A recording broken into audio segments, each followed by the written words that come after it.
కనిపించవచ్చు కానీ ఈ ఆకర్షణ వెనుక అపాయము పొంచి ఉందన్న సంగతి మనం మర్చిపోకూడదు. అపవాది తంత్రాలు అవన్నీ కూడా అని మనం మర్చిపోకూడదు. ఈ లోకంలో ఉన్నదంతా ఏదంటే నేత్రాశ, శరీరాశ, జీవపు డంబం అంటున్నాడు అపోస్తలుడు. అలాగే ఈ వీటిలోనే అపవాది మనల్ని చిక్కించుకుంటాడు.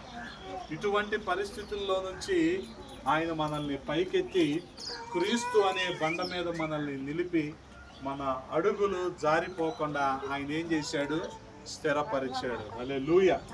గమనించాలి, అంత గొప్ప దేవుడు మనం కలిగి ఉండటం అనేది నిజంగా మన జీవితాలకు ఎంతో ఆశీర్వాదకరం. ఇటువంటి నాశనకరమైన గుంటలో నుంచి, అపవాది వేసిన జగటగలిగిన దొంగ ఊబిలో నుంచి దేవుడు మనల్ని పైకెత్తి స్థిరపరిచి ఆయన అనగా క్రీస్తు అనే బండ మీద మనల్ని నిలబెట్టాడు. హల్లెలూయా. ఒక చిన్న మాట మీకు చెప్తే అర్థమవుతుంది.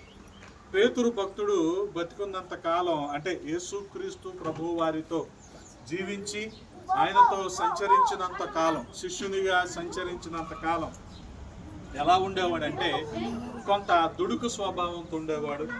అనుకోకుండా కోపం వచ్చేది. కొన్ని సందర్భాలలో అవిశ్వాసిగా కూడా కనిపించేవాడు. గమనించండి.